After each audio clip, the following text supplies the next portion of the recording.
Hello and welcome back to week 4 of Mod a Day. I want to quickly apologize for there being no episode last week. As you can probably hear, I've been sick, and my voice decided to take a week-long vacation. It's mostly back now. It's just a bit rough still, so I'm going to sound like I freshly gargled some gravel for a few episodes across these next couple of weeks. But it's fine. With that out of the way, let's get right into things. I'm so excited to record this one. We've got some awesome suggestions for this week and the first week of summer as well. This week especially has a really nice mix of mods that I've either used, have barely used, or have never used. And so I'm really excited to get to explore more of these. And of course, if you have a favorite Stardew mod, be sure to suggest it to me in the comments below and it may just be added to a future episode. For the first day of the last week of spring, I am adding the alchemistry mod. I wanted to add this one sooner rather than later, as soon as it was suggested. It's technically best to add it to a fresh save, but since we're still pretty early game, we should be alright. I have 2 tasks written into the notebook for today. One is mining, and the other one is figuring out where Woodsman Hurst lives. Additionally, the bookseller is in town, and it is Eloise's birthday. So it'll be a long day, but it'll be good. I stepped out the door to see Demetrius, who wanted permission to use my cave for some of his research. He promised I could take any resources it generated, and so after thinking it over, I decided to choose mushrooms. I can always set up an orchard later to get fruit, especially when we have all the extra modded farm space at each scarp. Thankfully, since it was raining, I didn't have to worry about my crops. What I did have to worry about, though, is feeding my chickens. Because of the rain, they were staying cooped up in their, coop. But thankfully, Robin finished building a silo late last night, which means all I have to do is gather some grass, and dawn and dusk are fed. I decided to make my way towards the scarp first, picking up a flower for Eloise. I dropped by the bookseller, but the only thing within my budget was something that was pretty useless because of the UI in Though Sweet 2, so I decided to save that for later. On my way to the scarp, I caught Dylan staring out the ocean with a crow beside him. Apparently, Dylan can understand crow. He thought he was the only one. I wonder if he drank the forest soup from the wizard. Oh, no, he was very shocked when I revealed how I could understand Thistle. Apparently, he's just been able to understand all bird kind for a few years now. Interesting. At first, I wondered if it was a hereditary thing, but Eli showed up and it seemed like he couldn't understand Thistle, so I guess it's just a Dylan thing. Eli dragged Dylan off for some coffee and some pool, and so I figured that meant it was time for me to take my leave. I headed up to the vet's place, and although I couldn't get into Eloise's room to give her the gift, she thankfully came out a few minutes later. I pulled up the Look of Anything search, and Woodsman Hurst doesn't exist. That explains a lot, actually. I went to check Vortex and discovered that while I had downloaded his mod, I had somehow accidentally disabled him. I got him re-enabled, but it won't actually take effect until the next day. But at least it's solved. And, with the mystery behind us, I figured it was time to head to the mines. I went back through town, caught the Mori brothers again, this time talking with Juliet, Sam, and Shane outside of Joja Mart. Apparently, in the few minutes since I'd seen them, Eli had exploded a bag of flour. I'm not sure why they had flour out if they were drinking coffee, but I think some questions are best left unanswered. As I was definitely not eavesdropping, I learned the brothers can't shop at Joja anymore.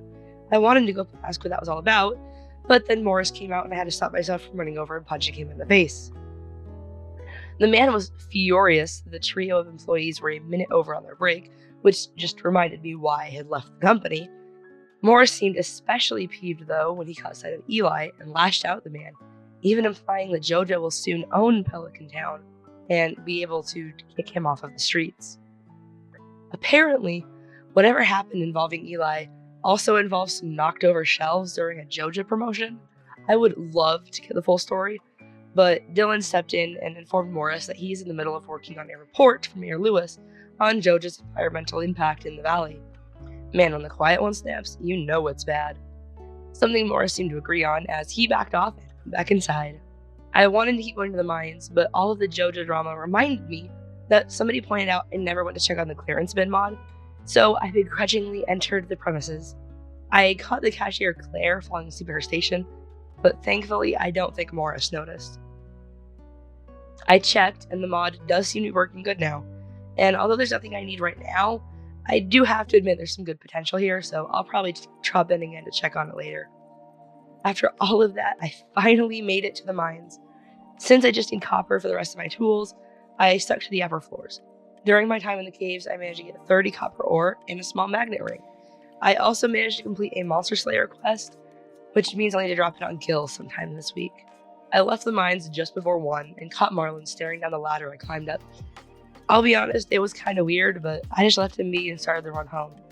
I managed to find a few artifacts for Gunther before I passed out just outside the Brittanow house. My pockets were pretty full when I passed out, so here's hoping nobody from downhill decides to steal from me while I'm unconscious in the dirt. With the moon rising, it's time to add our next mod, that being, honestly, something that's going to be absurdly useful the more mods that we add, and that is Automate. This mod is pretty much what it says on the tin.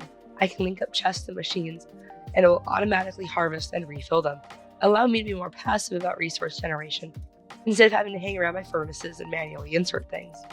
With Automate and Woodsman Hearst now enabled, let's head on to the next day. Now that he's been properly added, I do want to try and find Hearst's house, and it's also Andy's birthday, and I'll of course need to do chores since it's not raining. I checked the mail first, uncovering a bill from Dr. Harvey, who patched me up last night, and an invitation from Mayor Lewis to the town's annual flower dance. That seems like it'll be pretty fun, so I can't wait to check it out tomorrow. I got my stuff all sorted for the mines instead of an Automate chest for the furnaces. By the time I finished watering my crops, all my copper had finished processing, so I decided to invest in a better axe. I also need to try and find some sprinklers as soon as I can, because I don't know that I'll survive having a much larger farm than this. I dropped the chewing stick and rusty cog off at the museum, and as a reward of the painting, I caught some kind of drama happening with Alex and Eli, but before I could investigate, I overheard George talking to Mrs. Bear. Apparently, he used to know her husband and his family. I listened a little too long conversation. I don't know, it just felt really awkward standing there that long, and I learned that her husband died. I mean, I kind of figured, but it's still sad. After that, I dropped off my axe and headed off to the Scarp. I caught Eloise and her dad at the docks. Apparently, there is a pirate ship that brings the Scarp folks to festivals. That's probably the single coolest method of arrival I have ever heard. Beatrice, the lighthouse keeper, introduced me to the captain, a man named Rodrigue. I didn't stick around too long and headed north. I stopped at the flower stall and got some cave flower seeds from Ideen. They'll need to be planted inside, which is, I'll have to figure that out. But you know what? That's a later problem. I explored around the deep woods and finally found Woodsman Hearst's clearing. I even got to talk with him since he was sitting outside of his tent. This clearing is very Junimo. Yeah. Very Junimo. With nothing more to do for the day, though, I headed out to Fairhaven Farms, gave Andy a flower for his birthday, and then went home to break a few rocks. As the night grew darker, I hung up my painting and went to bed. Since tomorrow is the flower festival, I won't be able to do much. However, I will, of course, still be adding our next mod, one that I am absurdly excited for, and that is Ivaria's Dragons. That's right, we're getting dragons. These guys are a barn livestock, which means any moment we're not at the flower dance tomorrow, I will be spending gathering stone for a barn. I cannot get wood since my axe is at Clint's, but the day after tomorrow, I get my axe back and I can work on that. I intend to have the barn at least being built by the end of the week. I headed out to handle my crops, and I managed to get 3 more cold start potatoes. I now have 4, which means I just need 1 for my batch tomorrow, and I'll be able to turn them in. I consulted the price of a barn and realized I only need 4 more stone, which is really nice. I need a lot more wood, but that's a tomorrow problem. I checked in on dawn and dusk, and they're big enough to lay eggs now. I'll need large eggs out of them before I can turn anything into the community center, but I can still sell the small ones or turn them into mayonnaise. I should check on what it takes to build a mayonnaise machine. I caught Marnie on my way back out the door, and she told me about how my animals won't leave the fenced areas of my farm, which is really nice. It means I don't have to worry about gates. I took off my hat to try and look a bit more put together, and headed off for the festival. I managed to spend a bit of time with everyone, except for whoever was clipping with Chase, which is weird because I'm really pretty sure it was his brother, but I'm not sure. I'm closest in friendship with Shane, but sadly I only had 3 hearts with him. Which means that when I asked him to dance, he said no. Literally, that's what he said. No. I was able to watch the others dance though, which was Nice. And as I drifted off to sleep, I managed to level up my farming skill. I decided to pick Tiller since that let me get a boost to my artisan goods at level 10. It is also time to add our next mod, this one being our first suggestion from TikTok. Yeah, I have a TikTok now. I'm very slowly working on cross-posting, not all, but some of my older shorts, as well as some of the newer ones. I'm trying to keep it a pretty decent mix of old and new, but not everything will be making it. So if you have a favorite short from this year, be sure to let me know and I'll make sure it gets cross-posted. Anyway, back to the mod. Today we are adding Dalton and Maple. This mod adds a new NPC and his adorable rabbit. For sake of the story, we'll say that Dalton was away on a fishing trip, much like Willie was when we first arrived, which is why I haven't seen him around town up until now. With that definitely unflawed explanation out of the way, let's head back into the valley. Today, my axe is ready for pickup. Oh, and it's Dale's birthday. I walked out the door and, oh, hi, Lewis? Apparently he was looking in my shipping bin and wanted to congratulate me on how well I've done with the farm. Except that he started by telling me how well Pierre and Sophia were doing, and they both had massive shipments last night. And so the whole conversation felt like there was a but coming, and it never did, so it was just really weird. Anyway, I got a letter saying I was about to be featured in a newspaper, so that's really cool. And I got the last gold potato I need right away with the harvest, so that was awesome. I gathered up my geodes so I get Clint to open them while I was there. On my way, I learned that Beatrice wanted a potato. I accepted the order, thinking I could just, pull out one of the ones I just sold, and then instantly forgot all about it. Oops. Anyway, I got 4 things from Gunther for my geodes, so I went to drop those off and received a cool painting and a weird skeleton statue as thanks. I currently have less than 100 wood and I need 350 for the barn, which means it's chop time. I cleaned up the lower fenced area, which is where I want to put the barn, and then ran out of energy. So I headed out to get some food and a gift for Dale. And on my way to the saloon, I caught Andy and Lewis having a disagreement in the town square.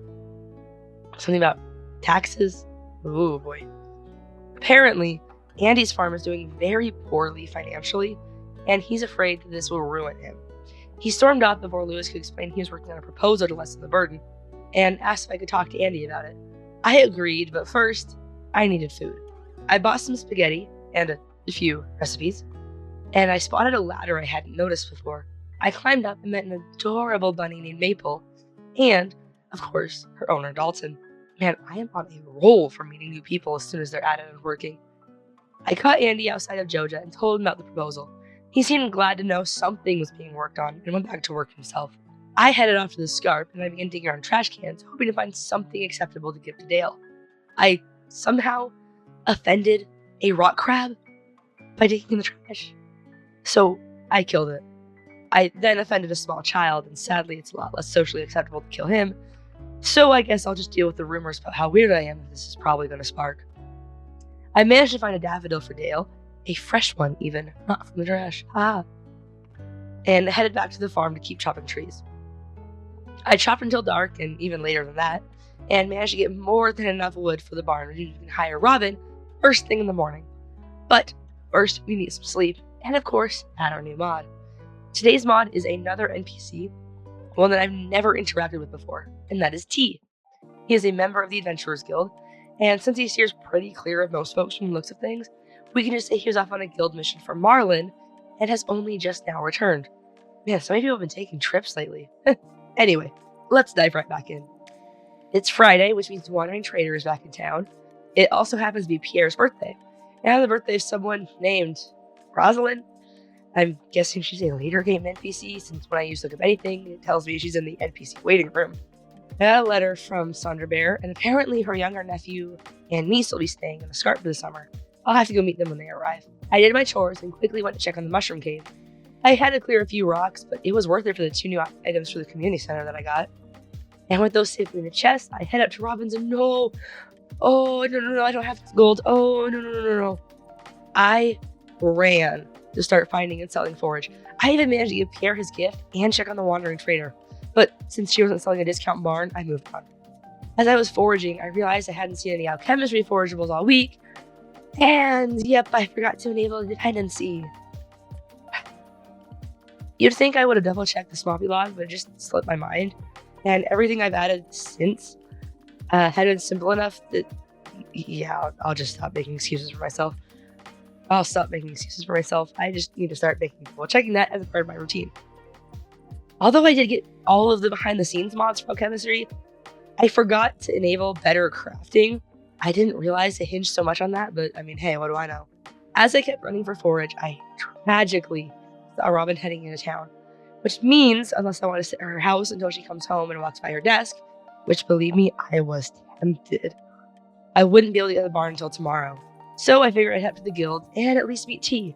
I was greeted by Marlin and congratulated for my bravery, and was asked to join the guild. I agreed, because why not? And then I was able to greet the pink-haired man known as T. With introductions in order, I decided to head home and spend the rest of the day mining and chopping trees. I might have exhausted myself sitting on a pathway, don't worry about it. It's fine. And I even got to bed at the mostly reasonable hour of midnight. With everything that we've added so far hopefully now working, it is time to add another mod to the mix. This one's a bit simpler, the They Deserve It Too Portraits for Vendors mod. Basically, anyone who sells things and didn't have a portrait, now they do. Thankfully, everything seemed to be looking on the log, so I was able to hop right back into the game, and man, it's already Saturday. That's kind of crazy. It's Emily's birthday today, so I'm going to keep an eye out for a gift for her. I checked my mail, finding a letter from my dad, who wanted to congratulate me on making it to the papers, and I also got a letter from the wizard asking me to stop by his tower later. Interesting. I knocked out my chores first and headed up to Robin's. I have the barn commission, and it'll be done first thing next week, so I made a note for that day to buy some cows and dragons. On my way to the wizard's, I spotted a strange glowy symbol on the ground. I decided to leave it alone and head off into the tower. The wizard introduced him properly as Magnus Rasmodius. He felt a bit bad about our first meeting, and oh my gosh, he knew Grandpa. Apparently, Grandpa used to help the community with some of the effects of the whole, war that's going on. How long have they been fighting the Gatoro Empire? Because it's been at least 10 years since Grandpa died. Minimum. Okay, that's probably fine. Anyways, Magnus wants me to step into that role. He also mentioned that he wants to introduce me to a friend of his, Sevene, who sells magical seeds. Apparently, she lives through this weird portal that I saw on my way here. He's going to talk to her about granting me access to the portal, so I'll be able to meet her tomorrow or sometime after. I wandered around for a bit foraging and managed to give Emily some food I found. Just don't ask where it came from. It wasn't a trash can. Don't worry about it. Anyways, I decided to do a bit of fishing, and while I don't remember fixing this bridge, apparently it's working again. So I settled down and accidentally exhausted myself. Oops. But I got the urchin for the dye bundle, so yay. I leveled up in foraging, binning, and fishing today, and for the fishing perk, I decided to pick Fisher, since I basically never use crab pots.